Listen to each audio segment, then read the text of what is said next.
If you quit your job 10 minute बाद आपको realise होगा कि शिट यार, मेरे जो पैसे आते थे मंथली वो आना बंद हो जाएंगे। दूर से ही जानते हैं एक दूसरे को कि हाँ अच्छा, अच्छी लड़की है, अच्छा कर रही है, ठीक कर रही है। आई ऑल्सो नो कि हाँ भाई अच्छी बुआ है, अच्छी चाची है, अच्छा कर रही है अपने लाइफ में। So we are happy from a distance. You can not jump from one relationship to another as soon as the honeymoon period is over। हमें भी नहीं पता होता इतना ज्यादा कि हमें क्या चाहिए, तो दूसरों को कैसे पता हो सकता है।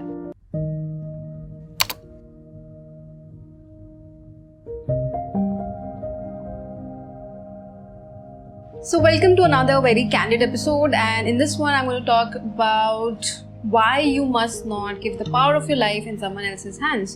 आपके जो नॉर्मल लाइफ के छोटे मोटे डिसीजंस होते हैं या बड़े डिसीजंस होते हैं, यूजुअली हम लोग दूसरों के पर्सपेक्टिव से ज़्यादा करते हैं rather than our own perspective। But इसमें गलती ये होती है कि लोगों को आपके बारे में पता नहीं है, भले ही वो आपके क्लोज रिलेटिव हो। Mostly when we talk about लोग, we talk about the relatives who are around us. So ये जो रिलेटिव्स हमारे आसपास, उनको बस इतना पता है दूर से कि okay we are there, but they don't know us, like what we like, what we dislike, and basically what we are good at। हमारी क्या क्वालिटीज़ हैं, बेसिकली हम किस चीज़ में अच्छे हैं। यार ये तो पता लगाने में पेरेंट्स को भी बहुत टाइम लग जाता है। सो ये जो लोग हैं ना, उनको तो कभी पता नहीं चल पाएगा कि आप किस चीज़ में अच्छे हो, right. So if you want to take some decision in your life, you should never ever rely on these voices that are around you। जब हमारे पेरेंट्स का जो जनरेशन था ना, लाइक एक जनरेशन जो हमसे पहले वाला था, वो लोग ना बहुत सारे लोगों के आसपास रहते थे। they used to live in closed circles, they used to interact with each other a lot। पहले जॉइंट फैमिलीज होती थी, लोगों को एक दूसरे से बहुत फर्क पड़ता था, एंड किसी एक के डिसीजन से हो सकता है बाकी लोगों को भी फर्क पड़ता था, एंड लोग बहुत इन्फ्लुएंस भी होते थे, बातें भी बहुत इजीली फैलती थी, एंड बेसिकली वो कल्चर ही वैसा था। लाइक लोगों के पास टेक्नोलॉजी नहीं था ज़्यादा, तो लोग बातें ज़्यादा बनाते थे। So in that case actually people used to taunt and stuff. So उस टाइम पे this point was actually valid. Like हमारे पेरेंट्स के जनरेशन में या हमारे एक जनरेशन पहले वाला जो जनरेशन था, उसमें वैलिड था कि लोगों का सोचना पड़ता था, समाज सोसाइटी का सोचना पड़ता था। I agree. बट हमारे जनरेशन में बहुत कुछ बदल गया है। Like we live in nuclear families. हमारी अपने पेरेंट्स से दिन में एक बार बात हो जाए ना, वही बहुत बड़ी बात हो जाती है। तो रिलेटिव से तो बात बिल्कुल ही नहीं होती, अनलेस कि हमारे घर पे आए हो एंड हमारे पेरेंट्स ने उनको फ़ोन पकड़ा दिया हो, उस टाइम पे ही बात हो पाती है। Otherwise I don't remember calling up my relatives and chatting with them for long. ना ही वो मुझे ज़्यादा समझे, ना मैं उनको ज़्यादा समझूँ, और ना ही किसी को ज़्यादा टाइम है या इंटरेस्ट है ज़्यादा किसी को जानने में, समझने में, पहचानने में। लोग दूर से ही जानते हैं एक दूसरे को कि हाँ अच्छा, अच्छी लड़की है, अच्छा कर रही है, ठीक कर रही है। आई ऑल्सो नो कि हाँ भाई अच्छी बुआ है, अच्छी चाची है, अच्छा कर रही है अपने लाइफ में। So we are happy from a distance. We do not get into each others lives a lot, and मुझे नहीं पता कि उनका नेचर क्या है, उनको क्या करना पसंद है on a daily basis. Neither is she that aware about me, so she also doesn't know what I want, what I like, what I don't like, what is my hobby, what is my passion। So the thing that I'm trying to say here is that जब हमें और हमारे relatives के बीच में वो bond ही नहीं रहा जो पहले रहता था, जो उस टाइम पे होता था, तो why are we thinking so much about what will they say when they don't know us। तो वो कुछ भी बोलेंगे तो बहुत वेग होगा, अगर वो कुछ बोल भी रहे हैं तो बहुत वेग होगा, and we shouldn't take it personally, because we should always remember the fact that ultimately they do not know us। We know ourselves the best, है ना। In our generation हमें इस चीज़ से बिल्कुल भी फर्क नहीं पड़ना चाहिए कि लोग क्या कहेंगे, because वो पहले का जनरेशन था। अभी चीज़ें बदल गई हैं, things have changed, people have moved on, new career opportunities have been created, AI has come, there is so much change that people of that generation do not know anything about। And if we know about it, if we know how to use it, if we can do something about it, then we should be free to do that।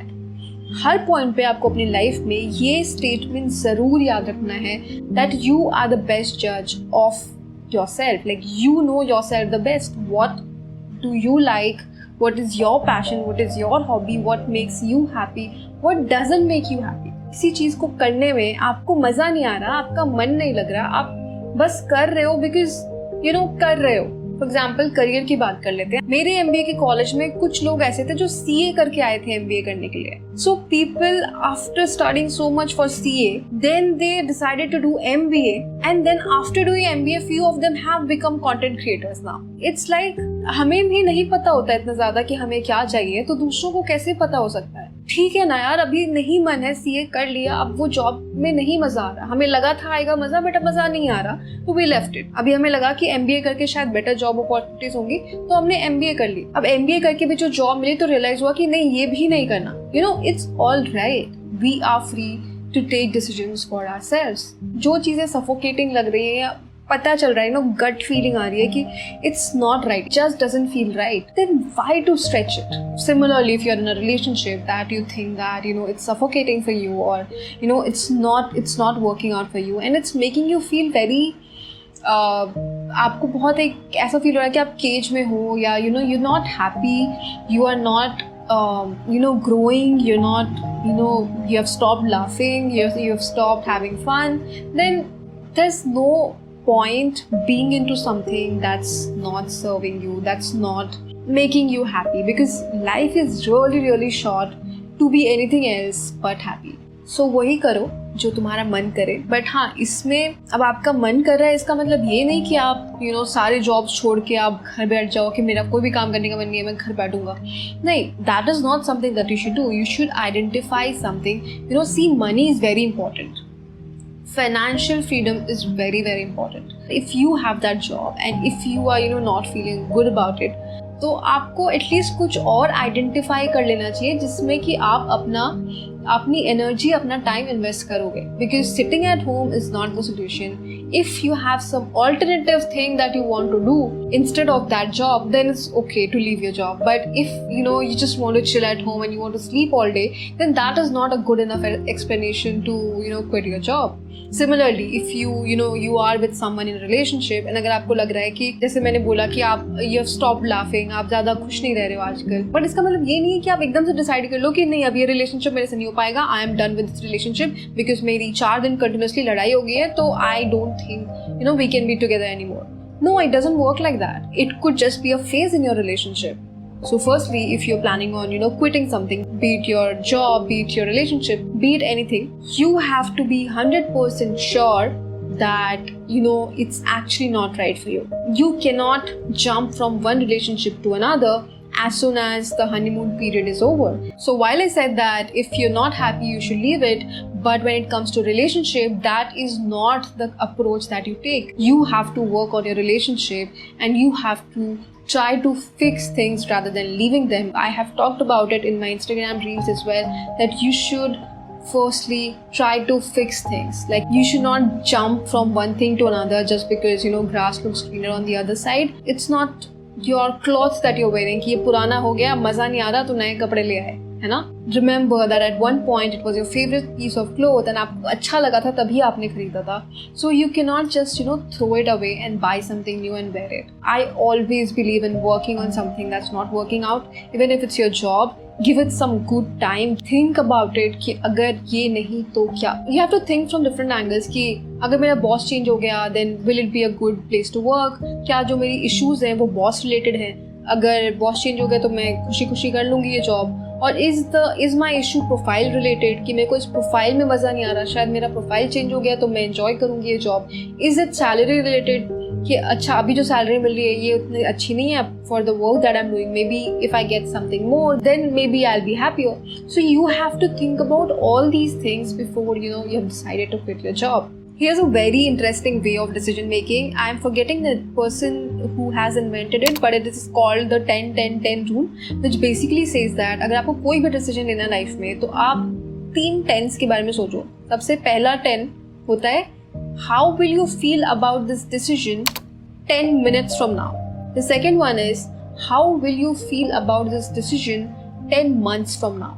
Then comes the third point, that is how will you feel about this decision 10 years from now.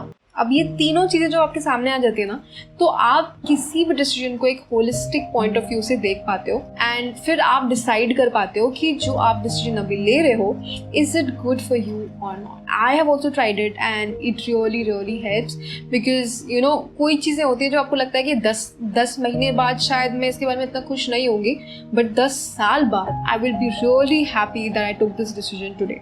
सो वो comparative होता है कि आपको long term में खुशी चाहिए, आपको short term खुशी चाहिए, या आपको अभी 10 मिनट बाद अगर आप सोचोगे तो तब की खुशी चाहिए. For example, if you quit your job, 10 minute बाद आपको रियलाइज होगा कि शिट यार, मेरे जो पैसे आते थे मंथली वो आना बंद हो जाएंगे. So maybe you will write that okay 10 minute बाद मुझे अच्छा फील नहीं होगा. And when we talk about 10 months from now, then it could be both. It could either be very happy or very sad, so you can write that again. So it could be different. Like अभी हो सकता है आप दुखी हो, 10 महीने बाद भी दुखी हो, बट 10 साल बाद आप बहुत खुश हो. या हो सकता है कि आप 10 मिनट बाद खुश हो, 10 महीने बाद दुखी हो, एंड 10 साल बाद खुश हो. It's very interesting model of decision making, and yeah, so that was it that I wanted to speak about in this one. It was a very candid episode, and I hope you liked it. I hope this helped you in some way, and if it did, please make sure to hit a like on this episode. Make sure you subscribe to my channel, and I'll see you again in my next one. Till then, bye, take care.